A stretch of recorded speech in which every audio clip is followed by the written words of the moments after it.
Hello students, very good morning and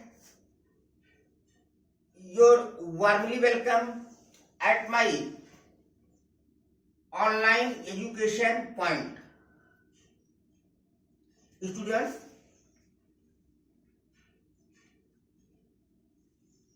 today I will teach you English grammar. This means आज हमारा पढ़ने का topic होगा, आज हमारा चैप्टर होगा व्याकरण, जिसे हम हिंदी में कहते हैं व्याकरण और इंग्लिश में कहते हैं ग्रामर। चलिए, हमने यहाँ लिखा है ग्रामर की हम जानकारी प्राप्त करेंगे और ये जो हमारा ईयर चल रहा है एकेडमिक ईयर 2020-2021 की शुरुआत है। 1 अप्रैल से हमारा न्यू एकेडमिक सेशन स्टार्ट हो चुका है, बट अकॉर्डिंग टू सिचुएशन, हम स्थिति के अनुसार इस समय विद्यालय में कक्षाओं को नहीं ले सकते हैं, विद्यालय में अध्ययन अध्यापन नहीं कर सकते हैं और हमें अपनी स्टडी को कंटिन्यूटी देने के लिए ऑनलाइन क्लासेस से अपनी स्टडी जारी रखनी चाहिए। ऑनलाइन क्लासेस के माध्यम से हमें स्टडी करनी चाहिए, हमें लर्न करना चाहिए, हमें सीखना चाहिए। तो चलिए हम अपनी टॉपिक पर आ जाते हैं। ग्रामर बेसिक, हमारी टॉपिक क्या है? Grammar basic. बेसिक ग्रामर के बारे में हम आपको जानकारी दे रहे हैं। ग्रामर बेसिक, चलिए सबसे पहले हम ग्रामर को डिफाइन कर लेते हैं। व्हाट इज ग्रामर मीन्स व्याकरण क्या है? तो प्राइमरी की प्राथमिक कक्षाओं में ही हम लोगों ने व्याकरण के डिफिनेशन मीन्स परिभाषा को पढ़ा है, जिसमें यह साफ साफ स्पष्ट रूप से दर्शाया गया है कि व्याकरण वह साधन, माध्यम अथवा विद्या है जिसके द्वारा हम किसी भाषा को ठीक लिखना, पढ़ना, बोलना सीखते हैं। बट इंग्लिश में हम क्या कहेंगे? इंग्लिश में हम कहेंगे ग्रामर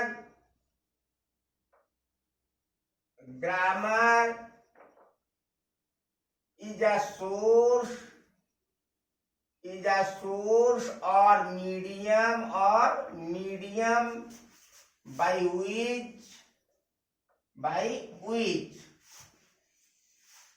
we learn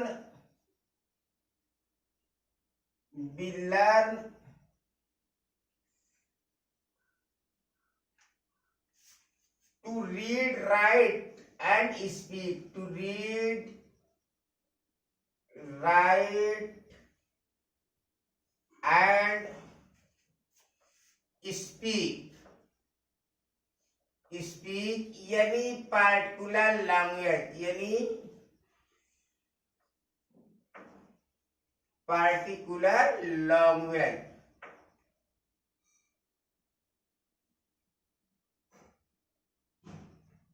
यानी particular language is called grammar, चलिए, तो ये तो आपका ओल्ड डिफिनेशन हो गया, ये आपका ओल्ड डिफिनेशन हो गया। It is your old definition, but in short we can say that grammar works like a purifier for any particular language। लेकिन हम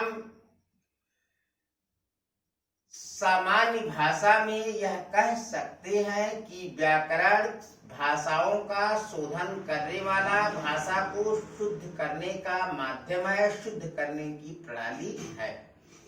चलिए, ग्रामर की हमें आवश्यकता कहाँ पड़ती है? देखिए, अगर हमें ग्रामर का ज्ञान नहीं होगा तो फिर हमें नाउन का ज्ञान नहीं हो सकता है, हमें जेंडर का नॉलेज नहीं हो सकता है, हमें नंबर का नॉलेज नहीं हो सकता है, हमें एडजेक्टिव्स का नॉलेज नहीं हो सकता है, हमें टाइटल्स का नॉलेज नहीं हो सकते हैं। ये सब हमको कौन देता है? ग्रामर देता है। अगर हमको ग्रामर का नॉलेज नहीं है, then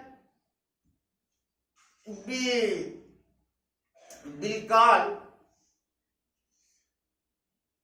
a female like a male, and also we will call a male like a female. जैसे अगर हमें ग्रामर का ज्ञान नहीं है, हमें व्याकरण की जानकारी नहीं है, तो कोई लड़की जा रही है तो हम उसको एक आदमी की तरह बुलाने लगेंगे, भाई साहब थोड़ा सुनिए। अब वो तो नाराज हो जाएगा क्योंकि वो लड़की है। अगर कोई लड़का जा रहा है, हम उससे कह रहे हैं सिस्टर प्लीज एक्सक्यूज मी, तो वो भी नाराज हो जाएगा क्योंकि वो सिस्टर नहीं है, वो तो ब्रदर है। तो इस तरह से ग्रामर की जानकारी होने पर हम यह जानते हैं कि ये स्त्रीलिंग है, ये पुल्लिंग है, मीन्स ये मेल है, ये फीमेल है, ये मैस्कुलिन जेंडर है, ये फेमिनिन जेंडर है। इसकी नॉलेज हमको होती है, और वो नॉलेज हमको देता कौन है? ग्रामर देता है। तो इस प्रकार से हम कह सकते हैं, एक शॉर्ट डिफिनेशन मैंने बनाया है, और जाहिर सी बात है कि ये हमारे एजुकेशनल पॉइंट का मेरे द्वारा स्टेट किया गया एक शॉर्ट डिफिनेशन है। आप लोग इससे सेटिस्फाई भी होंगे। इस पर आप लोग घर में भी डिस्कस कीजिए, अपने स्कॉलर्स से, जो आपके विद्वान लोग हों उनसे डिस्कस कीजिए, जो आपके टीचर्स हों उनसे डिस्कशन कीजिए, जो आपके एजुकेटेड शिक्षित एल्डर पर्सन हों उनसे डिस्कशन कीजिए कि क्या वीडियो में जो सर ने तर्क दिया है, क्या सर का तर्क सही है, क्या यह डिफिनेशन राइट हो सकता है। Then listen my definition. फिर मेरी परिभाषा को सुनिए। मेरी परिभाषा क्या है? मेरी परिभाषा है grammar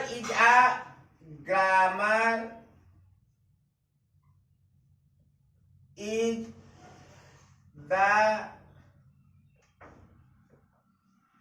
purifier of a particular language,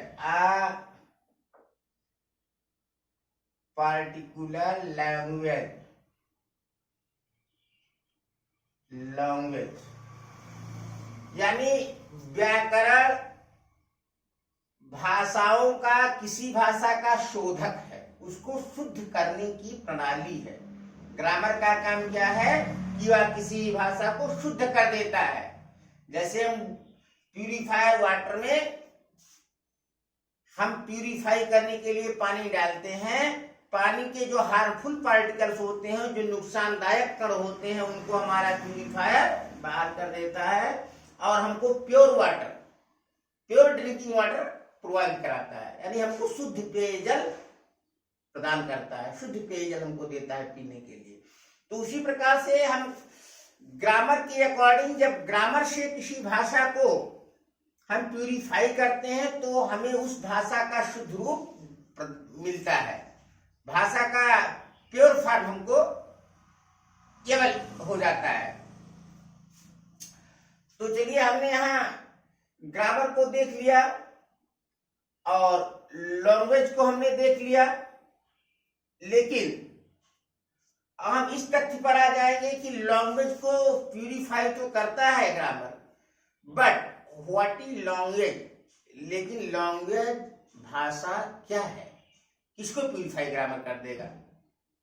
grammar language को प्यूरिफाई करता है, लेकिन हमको यही नहीं पता व्हाट इज लैंग्वेज, भाषा क्या है, लैंग्वेज क्या है भाषा। तो भाषा को भी हमें डिफाइन करना होगा, भाषा को भी हमें डिफाइन करना होगा। अब भाषा को डिफाइन करते हैं तो यहां हम लिखे लैंग्वेज, लैंग्वेज मीन्स भाषा। अब भाषा को हम डिफाइन करते हैं तो भाषा क्या है? भाषा की परिभाषा भी हमने प्राथमिक कक्षाओं में अध्ययन करा था, जहां हमारे प्रारंभिक के अध्यापक लोग हमसे बताते थे कि भाषा वह साधन अथवा माध्यम है जिसके द्वारा हम अपने विचारों को व्यक्त करते हैं और दूसरे के विचारों को समझते हैं। भाषा वह साधन, वह माध्यम है जिसके द्वारा हम अपने विचारों को दूसरों को समझाते हैं और दूसरों के विचारों को समझते हैं। भाषा कहते हैं। अब हम कह सकते हैं लैंग्वेज इज अ मीडियम और source, language is a medium और सोर्स बाय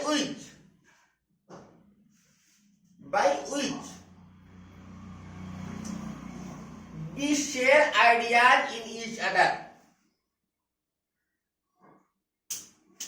यानी भाषा वह माध्यम है जिसके द्वारा हम विचारों का आदान प्रदान एक दूसरे में करते हैं।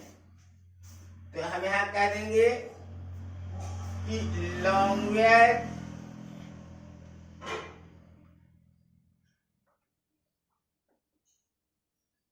is a source or medium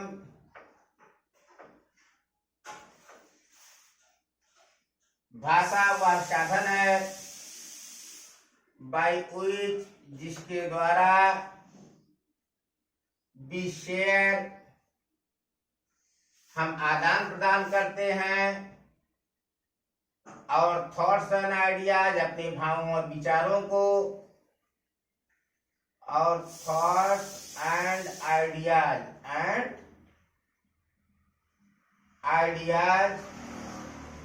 in each other यानी एक दूसरे में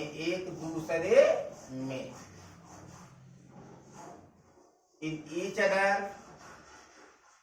is called language,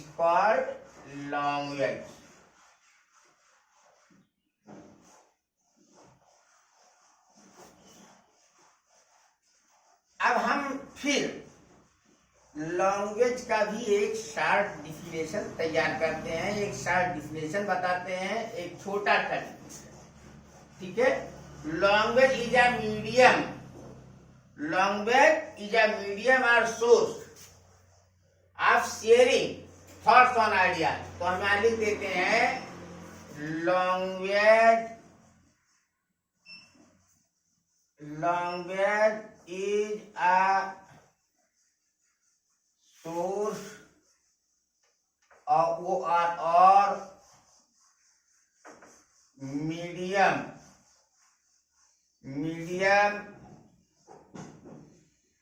of sharing thoughts and ideas in each other, sharing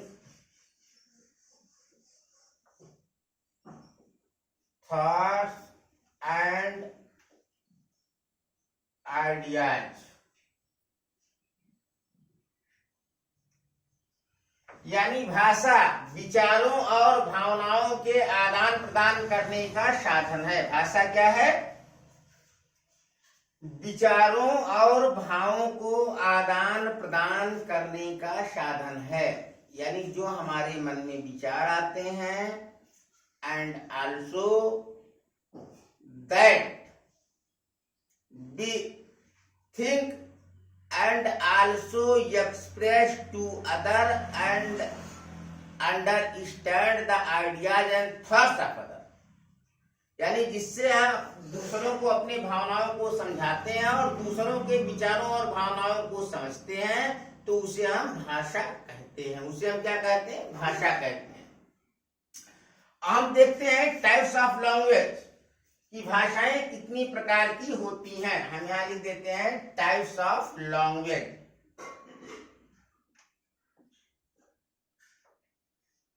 types of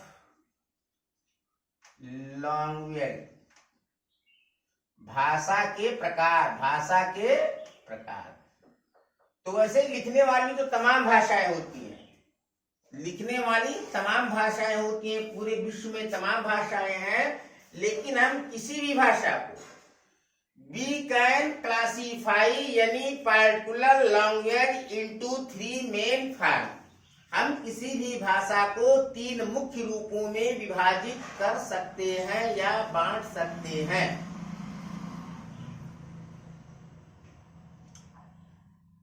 If any person asks how many types of language, then we can reply, यदि कोई व्यक्ति हमसे पूछता है भाषाएं कितने प्रकार की होती हैं, देन वी कैन रिप्लाई, फिर हम उत्तर दे सकते हैं। व्हाट, क्या उत्तर देंगे?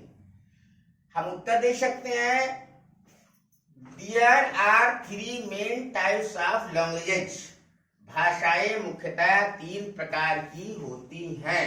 भाषाएं कितनी प्रकार की होती हैं? 3 प्रकार की होती हैं। दे आर नोन एज, उन्हें जाना जाता है रिटन लैंग्वेज, ओरल लैंग्वेज और indicative language. Written language mean लिखित भाषा, ओरल लैंग्वेज मीन मौखिक भाषा या कथित भाषा या बोली, एंड इंडिकेटिव लैंग्वेज मीन सांकेतिक भाषा। इंडिकेटिव लैंग्वेज मीन सांकेतिक भाषा। तो हम भाषाओं को मुख्यतः 3 भाग में डिवाइड कर सकते हैं। चलिए हम यहाँ लिख देते हैं,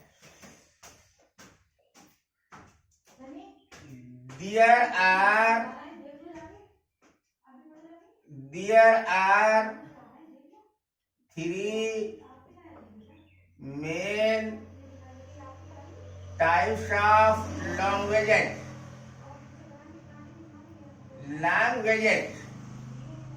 भाषाएं मुख्यतः 3 प्रकार की होती हैं। और में क्या कर सकते हैं आप? We can classify the language into 3 main part, into 3 main form or part, 3 main form और part। यानी हम भाषा को 3 मुख्य भागों में बांट सकते हैं या विभाजित कर सकते हैं। कितने भाग में? 3 भाग में। चलिए हम यहाँ नोट करते हैं। तो नंबर 1 हमारा क्या होगा? नंबर वन में हम आएंगे, जो होगा हमारा रिटन लैंग्वेज। क्या होगा? Written language. नंबर 2 हमारा क्या होगा? Oral language. नंबर 2 क्या होगा? Oral language. नंबर 3 हमारा क्या होगा? Indicative language. Indicative language.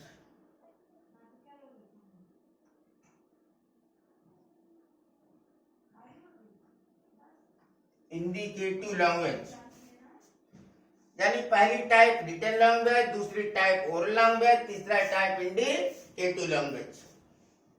तो ये 3 टाइप की भाषाएं होती हैं स्टूडेंट्स। अब 3 टाइप की भाषाओं को भी हम डिफाइन कर देते हैं। At first we will know about written language. सबसे पहले हम जानकारी प्राप्त करेंगे रिटन लैंग्वेज, लिखित भाषा के बारे में। What is written language and how is the form of written language. लिखित भाषा क्या है और लिखित भाषा का रूप कैसा होता है। लिखित भाषा का रूप कैसा होता है। तो चलिए स्टूडेंट्स, हम रिटन लैंग्वेज को बताते हैं कि रिटन लैंग्वेज क्या है, इंडिकेटिव लैंग्वेज क्या है, ओरल लैंग्वेज क्या है। When we express our thoughts and ideas and understand thoughts and ideas of other by writing and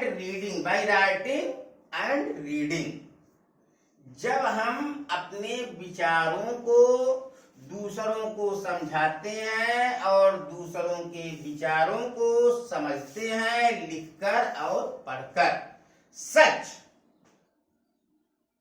this form of language is known as written language. भाषा का यह रूप लिखित भाषा कहा जाता है। भाषा का यह रूप कौन सी भाषा कहा जाता है? लिखित भाषा कहा जाता है, जो हम लिखकर अपनी भावनाओं को व्यक्त करते हैं। चलिए एग्जाम्पल ले लेते हैं। आप एग्जाम्पल में हम क्या ले सकते हैं? एग्जाम्पल में ले सकते हो आप नेम प्लेट। कोई हमको अपना नाम नहीं बताता है, लेकिन जब नेम प्लेट लिखा होता है तो हम उसका नाम जान जाते हैं। नोटिस बोर्ड, कोई सूचना लिखी होती है, कोई वार्निंग, कोई चेतावनी कहीं लिखी होती है और उसके बारे में हम तुरंत जानकारी प्राप्त कर लेते हैं, तुरंत हमको जानकारी पढ़ने से मिल जाती है। एग्जाम्पल के लिए किसी के घर पर लिखा होता है नो एंट्री विदाउट परमिशन, बिना आज्ञा प्रवेश निषेध, तो हमसे कोई वहां कहने नहीं आता है कि बिना आज्ञा के मत आइए, कोई हमेशा चिल्लाता नहीं है। लेकिन हम गेट पर जब पढ़ते हैं, जब देखते हैं तो हमारे समझ में आ जाता है कि हमें इस घर में बिना पूछे नहीं जाना है। And also some peoples have their own pet, और कुछ लोगों के पास उनका पालतू होता है, कुत्ता पालतू होता है, तो वो लोग क्या लिख देते हैं, अपने दरवाजे बोर्ड लगाते हैं कुत्तों से सावधान। हालांकि ऐसा नहीं होता है कि वहां कोई चिल्लाता रहता है, लेकिन उस बोर्ड को पढ़ करके आप जान जाते हैं कि इस घर में कुत्ते हैं, हम यहाँ सावधान रहें, हमको इस घर में एंट्री नहीं लेनी चाहिए। फिर आप ले लीजिए न्यूज़पेपर, जिसको आप लोग अखबार कहते हो। अखबार के जितने संदेश होते हैं, जो भावनाएं होती हैं, सब कुछ आप समझ जाते हो। कोई आपसे बताने नहीं आता है, कोई आपको बोलने नहीं आता है, कोई इशारा करने नहीं आता है, लेकिन सारी बातें आप समझ जाते हो। तो ऐसे फॉर्म को हम रिटन लैंग्वेज कहते हैं। ऐसे फॉर्म को हम क्या कहते हैं, रिटन लैंग्वेज, लिखित भाषा। फिर एग्जाम्पल आप ले लो, लेटर, जिसको चिट्ठी कहते हो, पत्र कहते हो, खत कहते हो। लेटर में आप अपनी भावनाओं को लिख करके दे देते हो और लोग आपके भावनाओं को, आपकी बातों को समझ जाते हैं। आप कुछ बताने नहीं जाते हो, आदमी लेटर पढ़ लेता है और समझ जाता है कि आप क्या कहना चाहते थे, आप क्या कहना चाहते हो, या समझ जाता है व्यक्ति। तो इस प्रकार से हम रिटन लैंग्वेज को यहां डिफाइन कर लेते हैं, रिटन लैंग्वेज को यहां डिफाइन कर लेते हैं। When we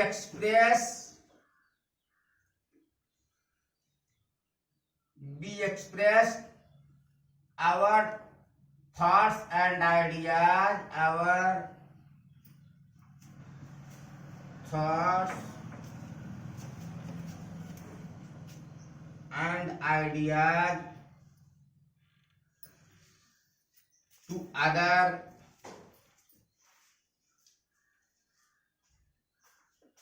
in written form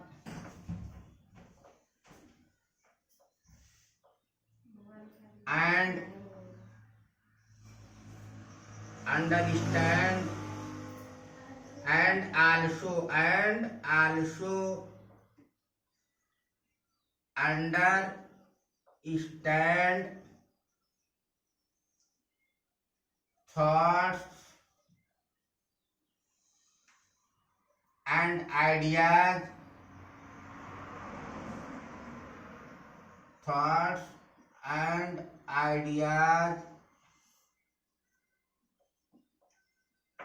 of other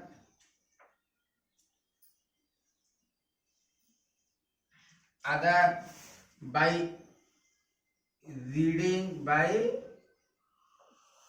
reading such form of this language is called written language.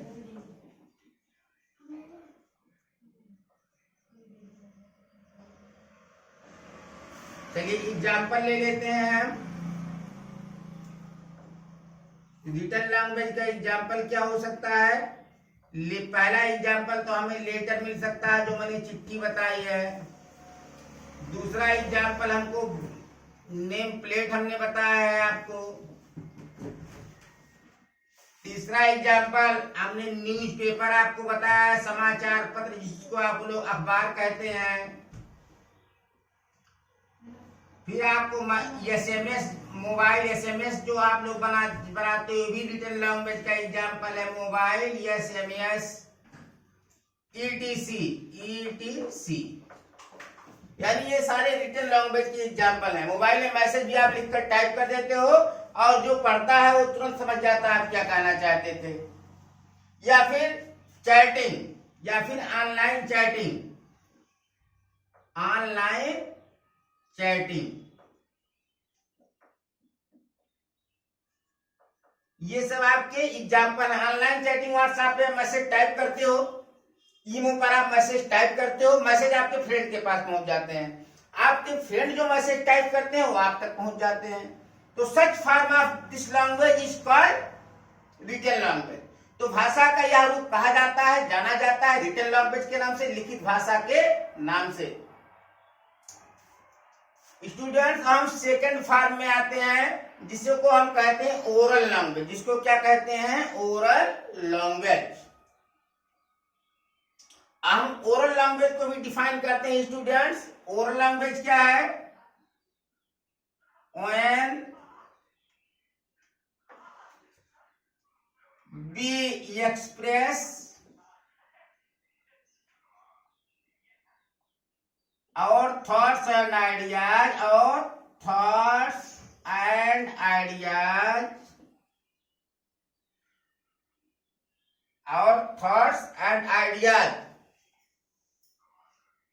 in spoken form,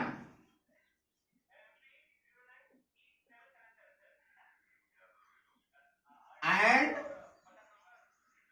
understand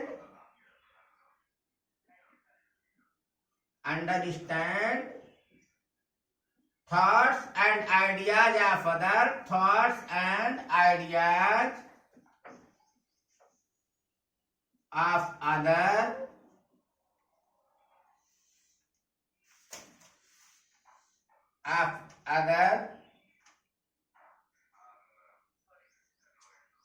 by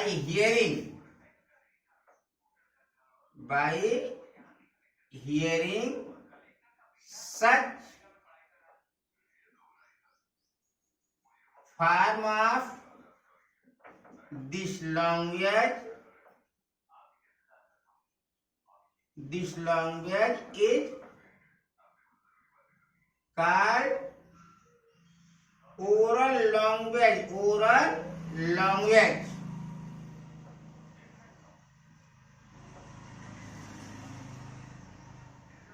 oral language.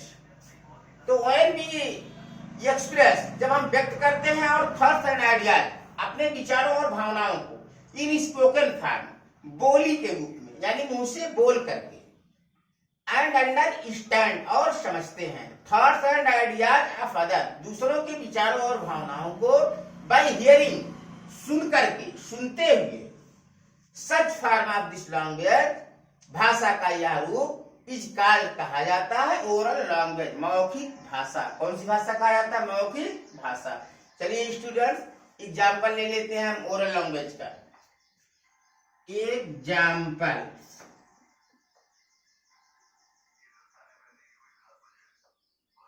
Oral language के एग्जाम्पल में हम आ जाते हैं। तो ओरल लैंग्वेज के एग्जाम्पल में हमको क्या मिलता है? चलिए, ओरल लैंग्वेज की एग्जाम्पल में फैमिली कन्वर्सेशन आ जाता है। फैमिली कन्वर्सेशन मतलब परिवार की बातचीत, जो आप लोग घर में बातचीत करते हो स्टूडेंट्स, वो ओरल लैंग्वेज है। फ्रेंड्स से कन्वर्सेशन, तो इसको एक दूसरे में बातचीत जो है ओरल लैंग्वेज का बहुत अच्छा एग्जाम्पल है। यानी conversation in each other,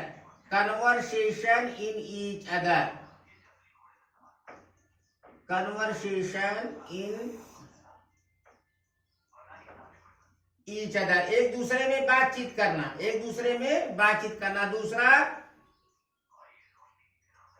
FM programme, FM radio programme कर दीजिए, एफएम रेडियो प्रोग्राम, रेडियो पर हम प्रोग्राम सुनते हैं और कोई हमको लिख करके कुछ नहीं देता है, लेकिन फिर भी हमको पता चल जाता है। फिर अनाउंसमेंट, जिसको घोषणा कहते हैं, जो चिल्लाते हैं, जो कोई चीज सूचना दी जाती है चिल्ला करके, माइक के द्वारा बता करके। और फिर क्या है? स्पीच, नेताजी लोग जो स्पीच देने आते हैं, भाषण जो लोग देते हैं मंच पर से, हम सुनते हैं, उनकी बात को समझ जाते हैं। तो ये कौन सा फॉर्म है? ओरल लैंग्वेज का। इसे हिंदी में कथित भाषा या बोली या मौखिक भाषा कहते हैं। फिर हम इस अनाउंसमेंट को ले लेते हैं। अनाउंसमेंट, और फिर हम स्पीच ले लेते हैं, और ले लेते हैं स्पीच को। तो ये सब जो है ओरल लैंग्वेज के डिफिनेशंस है, ओरल लैंग्वेज के एग्जांपल्स हैं, ओरल लैंग्वेज के एग्जांपल्स हैं, उदाहरण है। ये मौखिक भाषा के ये उदाहरण है। ठीक है, ये क्या है? मौखिक भाषा के उदाहरण है। चलिए हम पढ़ते हैं इंडिकेटिव लैंग्वेज। अब तीसरे नंबर पर हमको क्या मिला? इंडिकेटिव लैंग्वेज, जिसे हिंदी में हम कहते हैं सांकेतिक भाषा। पर लोग पहले कहते नहीं है ना, इशारों में अगर समझो राज को राज रहने दो, तो इशारा जिसको कहते हैं, इंडिकेटिव मतलब इशारा करना होता है। तो इसका भी हम डिफिनेशन लिखते हैं। When be express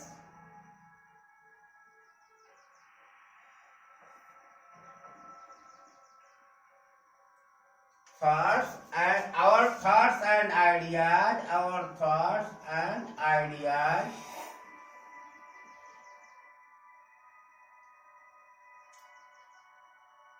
with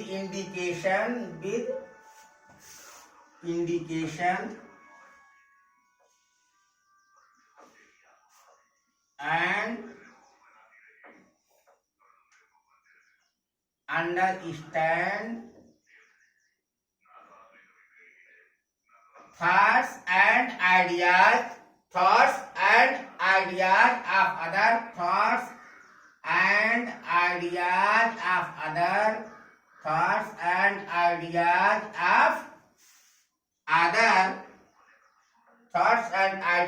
of other by seeing यानी देखते हुए, by seeing and looking, या by sighting, by seeing कर दे रहे हैं, by seeing।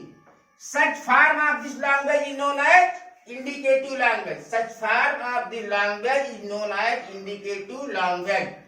Such form of this language is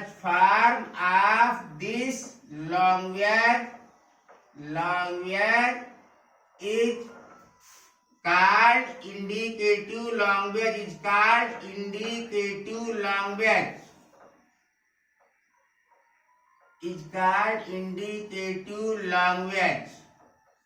Such form of this language is called indicative language.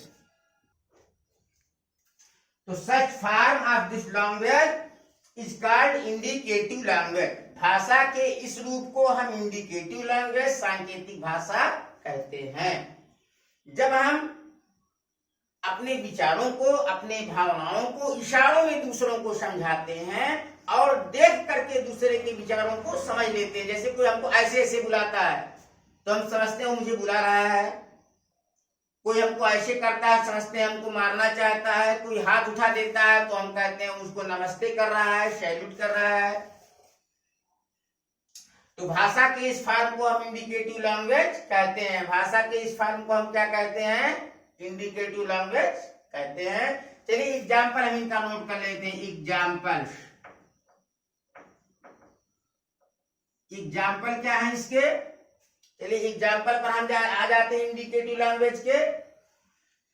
तो सबसे पहला एग्जाम्पल और सबसे सटीक एग्जाम्पल हमारे लिए क्या है? Traffic light. आप लोग चौराहों पर देखते हो या ट्रेनों की बत्तियों को आप देखते हो कि बत्ती हरी होती है, ट्रेन जाती है, बत्ती लाल होती है, ट्रेन रुक जाती है। कोई रोकने नहीं जाता है ट्रेन को, लेकिन बत्ती को देख करके ट्रेन रुक जाती है और बत्ती हरी होती है, ट्रेन चली जाती है। तो ये भाषा का कौन सा फॉर्म है? Indicative language. कौन सा फॉर्म है? Indicative language. कहीं सड़क पर मोड़ रहता है, ऐसे तीर का निशान बना रहता है, कुछ लिखा नहीं रहता है, तो ये कौन सा फॉर्म है? Indicative language. मोबाइल फोन आप देखते हो, मोबाइल फोन में नेटवर्क का सिंबल होता है। तो जब मोबाइल फोन में नेटवर्क का सिंबल आप देखते हो कम है, लाइनें कम होती हैं, तो आप कहते हो नेटवर्क 2 ही खूंटी बची है, नेटवर्क बहुत कम बचा है। तो ये कौन सी भाषा है? उसमें कहीं लिखा नहीं होता नेटवर्क कितना है, लेकिन सिंबल आपको बताता है, संकेत इशारा आपको बताता है। तो इसके फॉर्म कौन सा है? Indicative language. कौन सा है? Indicative language.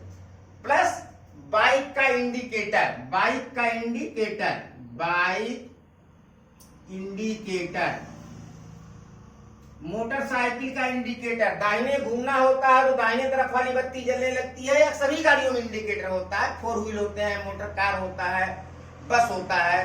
दाहिने घूमते हैं तो दाहिने का इंडिकेटर जलता है, और बाएं घूमते हैं तो बाएं का इंडिकेटर जलता है। फिर ट्रैफिक लाइट, ट्रैफिक लाइट। फिर नेटवर्क सिंबल,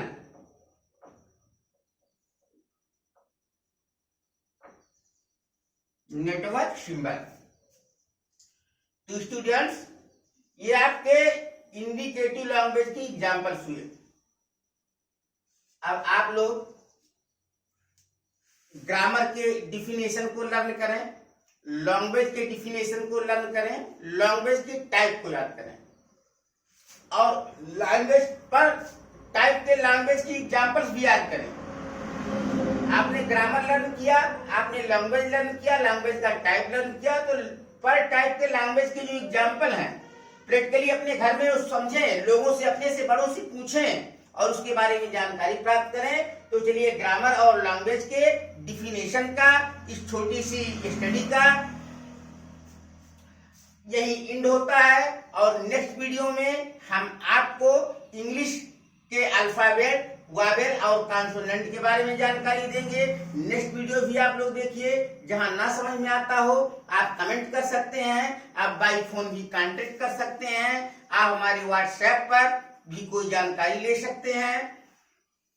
अगर पढ़ने में आपको किसी प्रकार की असुविधा हो रही है, आप अपनी सारी असुविधाओं को हमसे शेयर कर सकते हैं। हमारा भरपूर प्रयास होगा आपको अच्छी सर्विस देने का, आपको अच्छा एजुकेशन देने का, आपको स्ट्रांग एजुकेशन देने का। Very very good afternoon, have your nice day all of you. Be safe, stay at home, safe at home. Thanks.